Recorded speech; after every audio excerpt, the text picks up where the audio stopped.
Hari ini ramai menjadi sebuah pembicaraan publik tentang dugaan penganiayaan atau pengeroyokan yang dilakukan oleh seorang anggota atau oknum anggota DPRD Kabupaten Bekasi berinisial NY yang diyakini dari fraksi Partai Demokrasi Indonesia Perjuangan. Kepada yang terhormat Bapak Prabowo Subianto dan Ibu Megawati, dan begitu juga dengan Ibu Puan Maharani.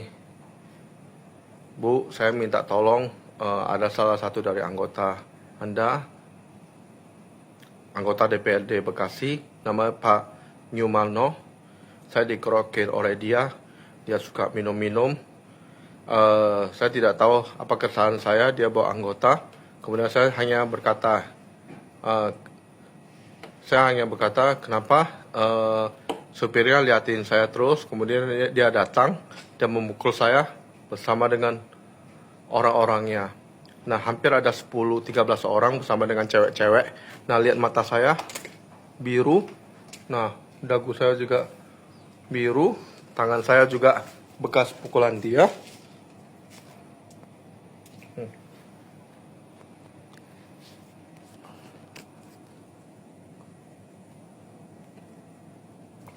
Saya mohon, saya tahu PDIP adalah partai yang bagus, bukan partai yang keras atau partai yang semena-mena.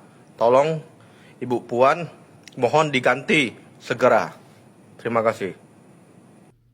Pengeroyokan yang dilakukan sebulan yang lalu, tepatnya di tanggal 29 Oktober 2025, sekitar jam 23.30, hampir tengah malam.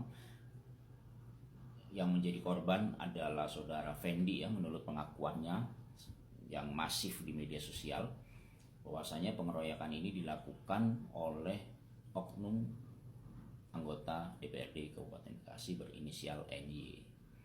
Nah, ini menjadi sebuah hal yang menarik, manakala NY ini disebut sebagai inisiator penyerangan.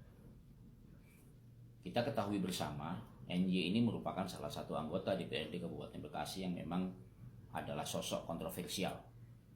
Kontroversial dalam keseharian dan dianggap tidak mempunyai behavior yang baik.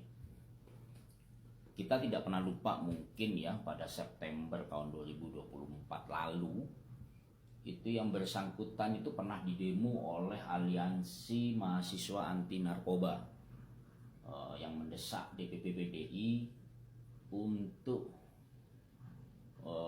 memberikan sanksi karena diduga terlibat kegiatan yang bersifat menyalahgunakan obat-obatan psikotropika atau narkoba.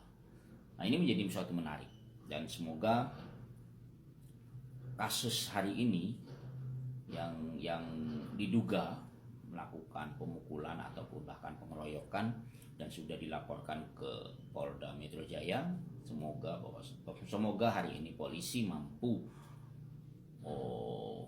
menangani kasus ini secara adil, secara terbuka dan transparan, untuk bisa diperlihatkan kepada publik tentang penanganan kasus yang tidak tebang pilih atau tebang pilih dalam hal ini.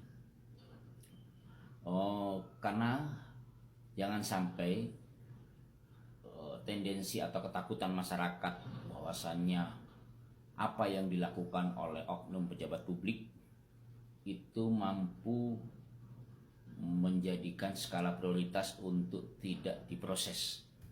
Dan saya yakin polisi Indonesia, Kepolisian Republik Indonesia hari ini tidak akan bisa atau pernah melakukan hal itu. Dan saya merasa optimis bahwasanya kepolisian akan mampu menangani kasus ini seadil-adilnya. Dan masyarakat juga menjadi terbuka tentang bagaimana pelayanan publik hari ini dengan tindak tanduk apa yang disangkakan dengan apa yang didugakan dan apa yang menjadi pemikiran-pemikiran negatif terhadap DPRD kita, dewan-dewan kita itu bisa terbuka, baik itu benar atau tidaknya nanti dibuktikan.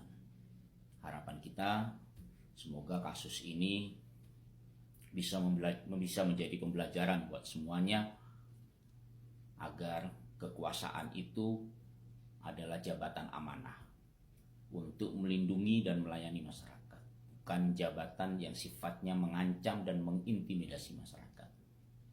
Semoga Kepolisian Republik Indonesia mampu dan selalu bisa menjadi penegak hukum yang baik bagi masyarakat. Terima kasih.